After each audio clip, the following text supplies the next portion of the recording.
This Monero Matteo video is sponsored by Cake Wallet.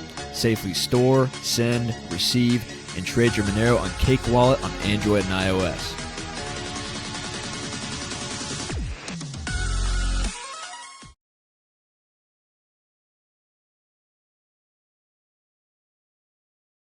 All right, what's going on, guys? Monero Matteo, welcome back to the channel. Good to be with you guys today. Kevin Wadd's interview is up on his channel. We had a great chat for like an hour and a half. Go check it out. We talk about like mining asteroids. We talk about gold versus crypto. We talk about the store of value arguments with that. We talk about religion, morality, spirituality, and just so many things. So many great things. Monero as well, obviously. But yeah, that was a great time. Thank you, Kevin, for having me. Great guy. Go sub to his channel. Just a really good guy. Good heart, good soul. Those are the kinds of people we want to integrate into our particular community here because it's about more than just money. It's about Christ and crypto. And I don't know if Kevin's a Christian, but he's a good guy. And you could tell he's got the Spirit of God in him. But I will say that there are a lot of great people of great spirit coming to this channel. And I see y'all in the comments, man. And it makes me so joyful to see that we have people who are so devoted to their faith, and there are people of all faiths coming to this channel. And one of the criticisms that I got when I started the channel was, you're going to ostracize people and leave people out who aren't of the Christian faith and of the Orthodox faith and things like this. Not true. Not true. I mean, we have Jews, we have Sikhs, I guess. A great Sikh had commented on the channel from the UK. We have different orients of Christians, Baptists and Catholics and Buddhists I've seen.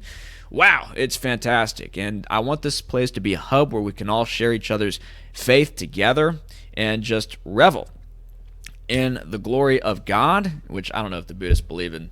Well, we have different beliefs in God. That's fine. But I am happy that we've been able to build this particular community that we have.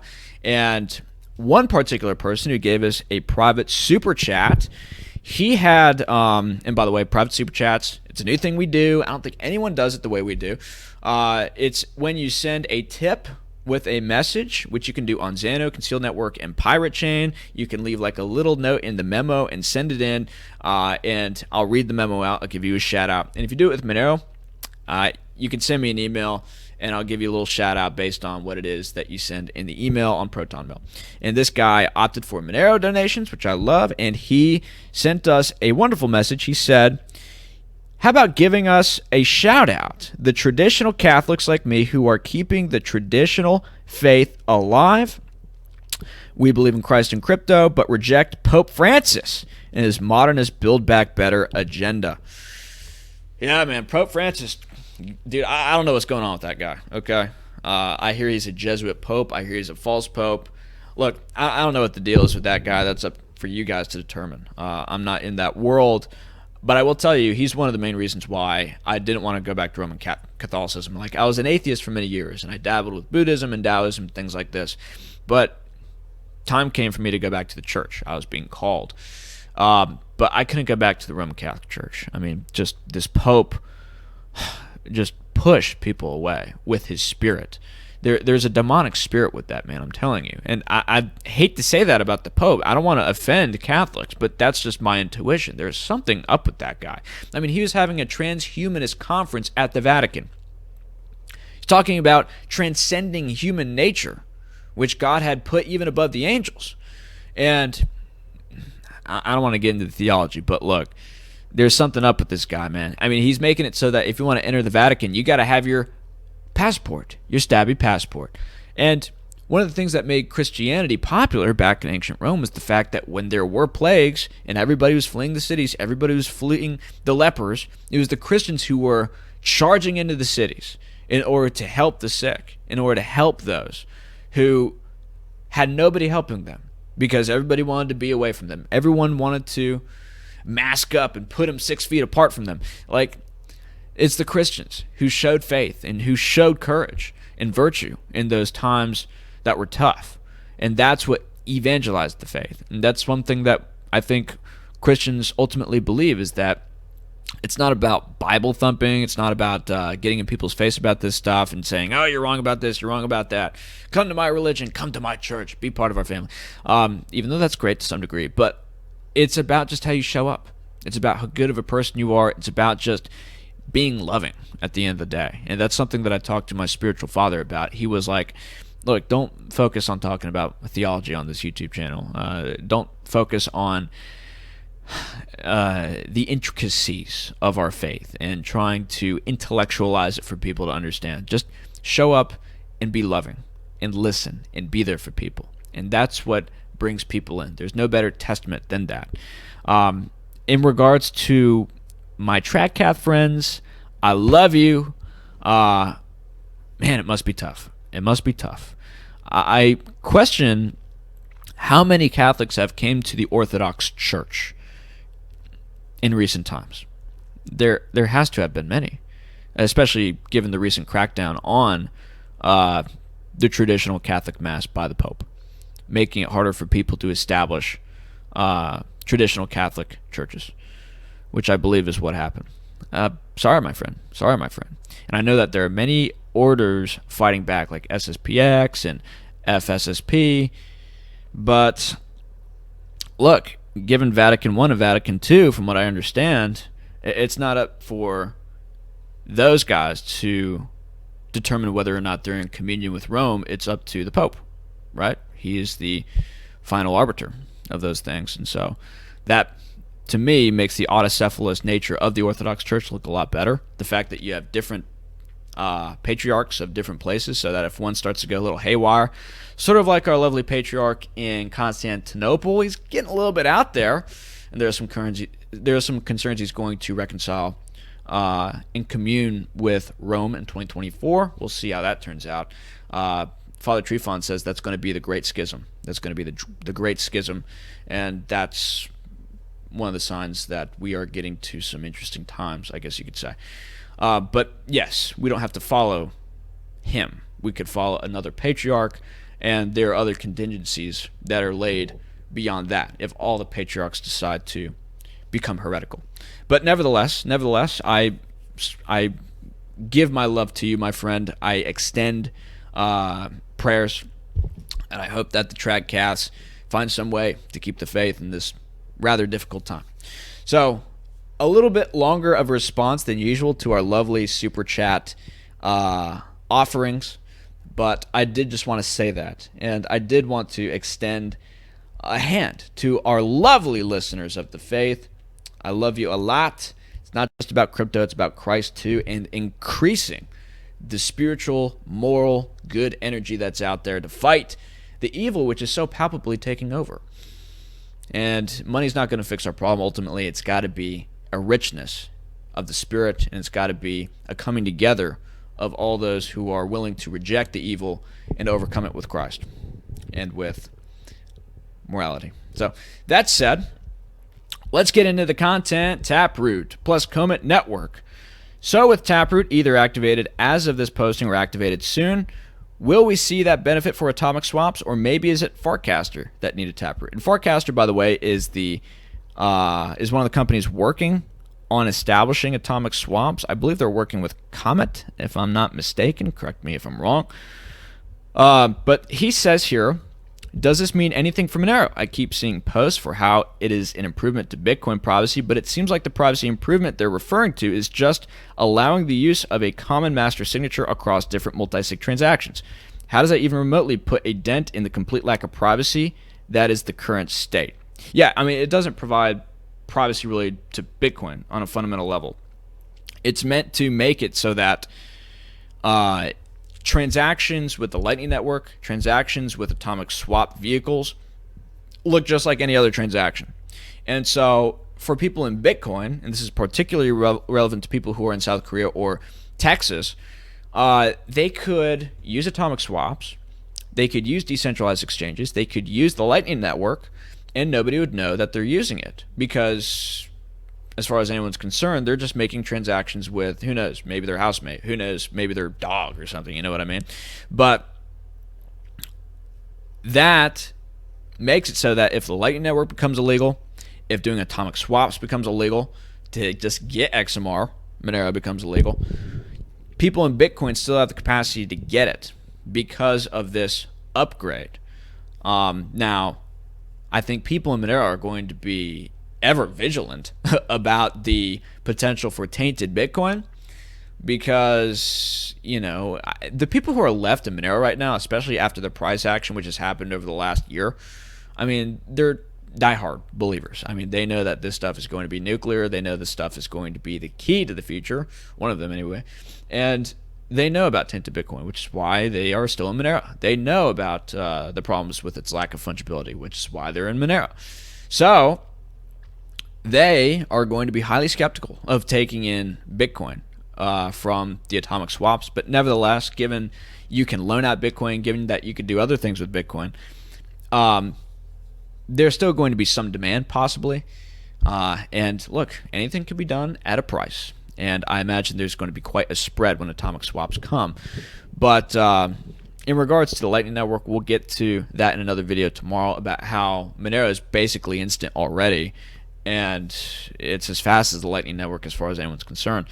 But he says, then, if someone can explain to me what the actual privacy improvement is, I would appreciate it. In New Forest Grove, he says, it doesn't provide much privacy to Bitcoin transactions. It's a baby step, where Monero is way, way ahead of the marathon. However, it does make it possible for Farcaster, I believe, to use atomic swaps both ways seamlessly. And Fibo says it will help Bitcoin side stay anonymous while doing atomic swaps with Monero. I mean, not anonymous, but atomic swaps with Monero will look like any other Lightning Network transaction. So no one will know it is you buying something on a Lightning Network or you buying Monero on atomic swaps. Right, so that's the key here. That's the main benefit that I see from Taproot. And I don't want to get into anything else with Taproot. I don't care. It doesn't make it that private, which means I don't want it. But some people say it could provide atomic swaps. Some people say there are already what did I say? Smart contracts. Some people say it could provide smart contracts. Some people are like, oh, no, we already got smart contracts. What are you talking about? A lot of information rolling around that I just haven't had time to get into about Taproot, but that's the main detail the Monero bros need to know about it. And that's Untraceable's case that he makes here. He says, for me, the biggest exciting function that Taproot provides to Bitcoin is allowing Farcaster to do Bitcoin XMR atomic swaps, which will utilize Schnorr signatures, and this will go live in 2022, according to him. So that's good. Let me look up what Farcaster is. I'm honestly not sure. We don't have time. It's an atomic swap provider, as far as I can tell. And there are already works being done on atomic swaps, and it's being integrated into more and more idiot-proof user interfaces, which means that we're going to be able to do it as laymen of the Monero movement. So that's great. And the more easily this becomes accessible, perhaps this is going to be integrated into decentralized exchanges as well. The more opportunity that there is for people to get this stuff. And as we said before in our previous video, and we'll go over this briefly, South Korea has banned Monero trading on their exchanges. Australia has pretty much done the same. They said Australian crypto exchanges are forced to delist privacy coins or be debanked.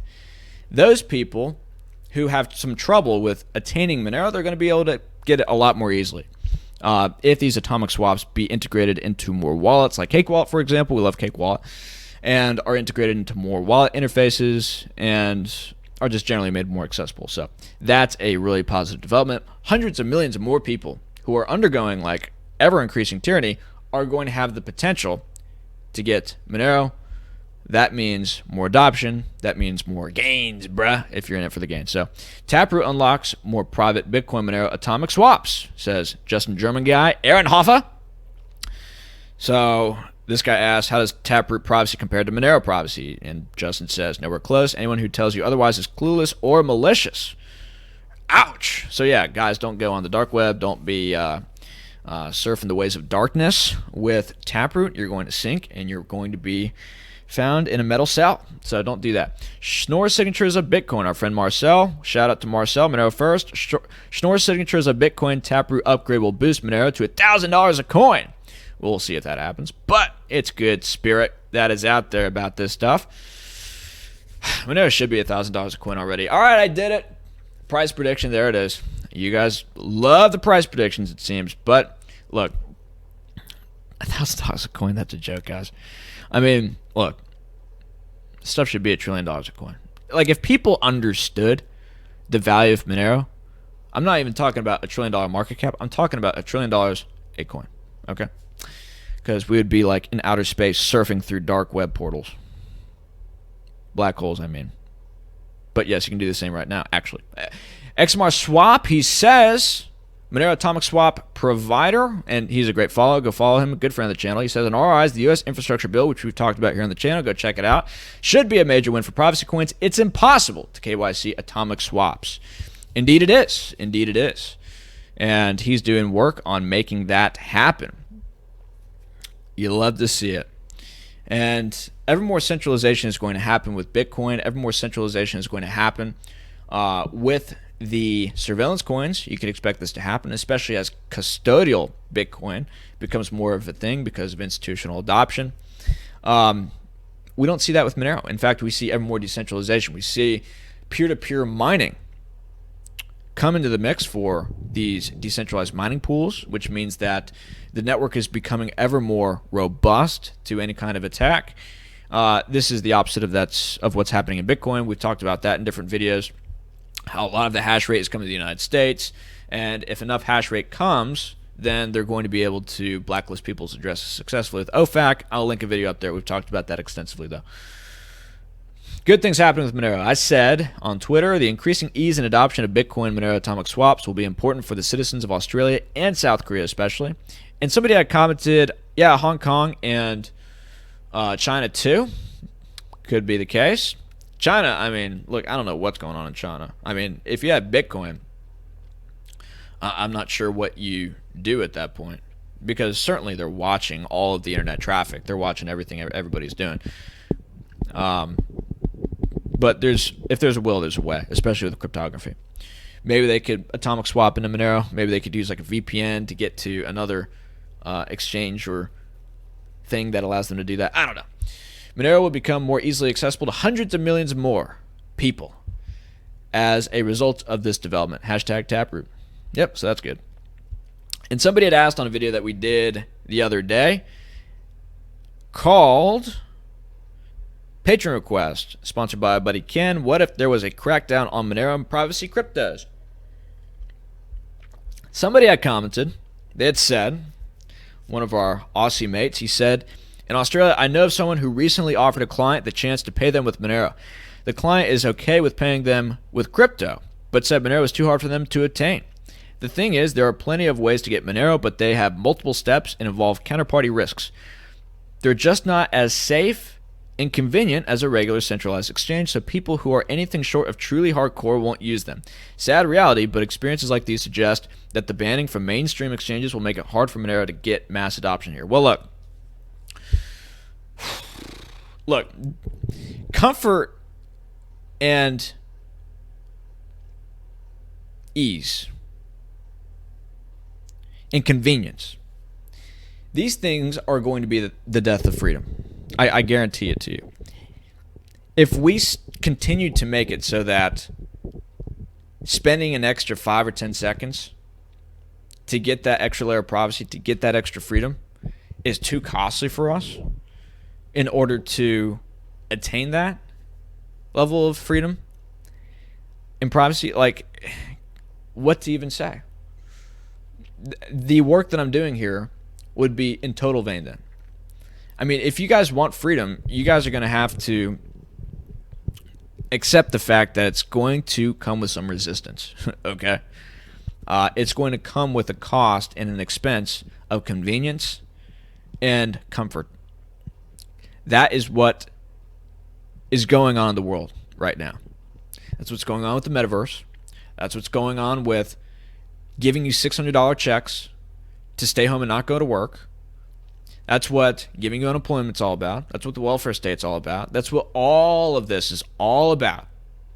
It's all about making you comfortable while the chains get ever stronger on your wrists and make it ever more impossible for you to break away once you wake up and realize your comfort has led you into an abyss of servitude and slavery, the likes of you, which we can scarcely imagine yet, but that's where we're going. It's not that hard to go from Bitcoin, and I'm not saying anything bad about Nick here. He's a great guy. Maybe. I don't know. I don't know who you are, Nick, but if you're watching this channel, you're probably cool. I'm not saying anything bad against Nick here. This is his client and the person. But look, this stuff takes an extra couple steps.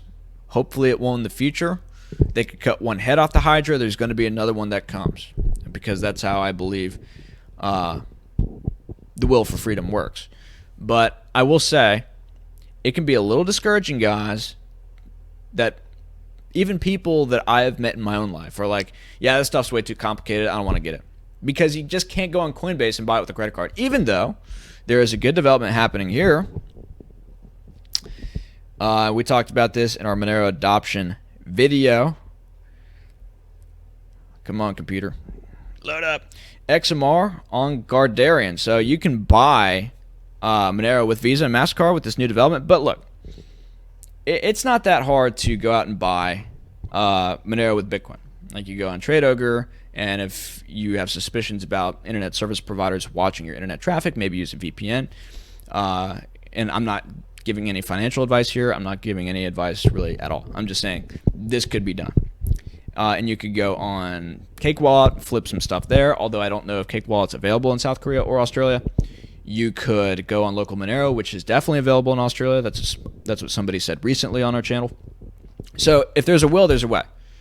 And look, with everything going on in the world right now, with financial surveillance kicking up to a 10, with tyranny getting ever more powerful and irrational and just insane. And people are still trying to reason here. They're like, we'll get him in 2022. We'll get him in 2024. Don't they know this doesn't make sense? And they keep trying to have these rational debates with these people. It's like, dude, you don't understand. Like, you got to leave the system. There's no trying to change this system. There's no, oh, we're going to debate. These people are logical. These people are reasonable. They are well educated in the trivium with grammar, logic, and reason. No. That's not where we're at, guys.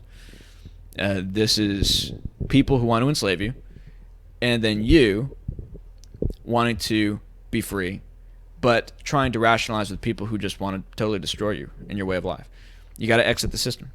Moses and Exodus are perfect examples of, I think, what the prescription is for a lot of this stuff. Just opt out. That's what we're here to do. We're here to opt out of the system, to make our money not exist, to take it off, and to make it so that nobody knows about it. And we could transact with our fellow man. Nobody knows about it. We could preserve our wealth. Nobody knows about it. Okay? That's the magic of all this stuff. So those are just some comments on that. And speaking of Exodus, you could flip your Bitcoin and other coins into Monero there too. So that being said,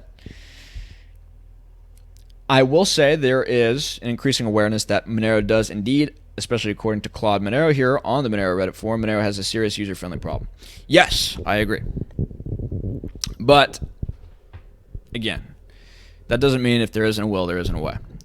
But he says here, forget about the inflation bug. That's a myth. Forget about governments putting bounties to crack the blockchain. Won't happen. Forget about exchanges delisting Monero. We've talked about that. Won't matter when Millennial and Gen Z money starts to pour in. Monero has a serious problem. Its user interface sucks. We all know it's the best tech and Bitcoin's final form. Nothing comes close, and there's no need to discuss this any further. But there are problems. And he talks about the GUI wallet being somewhat problematic to start up and use. He talks about flipping coins on Cake Wallet could be a little bit difficult for normie people. Again, this is why education is very important. Most people could follow these steps if there are videos out there explaining this stuff easily. And I know I haven't done my part to explain to people how to get this stuff easily. I just kind of assume that people will find other videos and find other instructions to help them do this. Maybe I need to make videos about this. Let me know if you guys need videos about this. But from what I understand, at least to me, and maybe I'm just being biased here, it wasn't that complicated to figure out how to get this stuff. but maybe we'll make a video. And then he's like, yeah, this is going to deter people from getting into the space. I agree. It could be. It could deter people to getting into the space. Some good things are being said about Feather Wallet. If you do want a GUI wallet, which is a little bit simpler, it's apparently faster, it's a little bit more easy to use. He says, Feather Wallet, a desktop wallet made by Monero contributors, implemented this particularly... okay, English is a problem. Yeah, he says it's easier anyway. So that is something to note there. So I sympathize with that sentiment. It's a little bit difficult to get. But atomic swaps are going to make this a lot easier. And there is going to be an insane epic push to make this as easy as possible for people to do. Because think about it. Check this out. This is another development that's happening. This guy is working on Monero Ethereum atomic swaps. This was out today, so this is brand new news. And he's working on it. He's working on it. It's still a work in progress. But the future is trending towards, if you have a particular cryptocurrency, you can atomic swap it into Monero. And Havana is going to kick this into high gear. And we've talked about Havana in probably just about every single video that we've made here on the channel. I keep telling people this is going to be huge, huge, huge if this pans out. Where you have a decentralized peer-to-peer private exchange based on Monero, where Monero is like the coin that everyone needs to go into in order to get to different cryptos. Like on BISC, it's Bitcoin. On TradeOgre, it's Bitcoin. Some coins you can get with Litecoin on TradeOgre too. But Monero is going to be the main liquidity pool people are going to get into in order to use the Havana decentralized peer-to-peer exchange.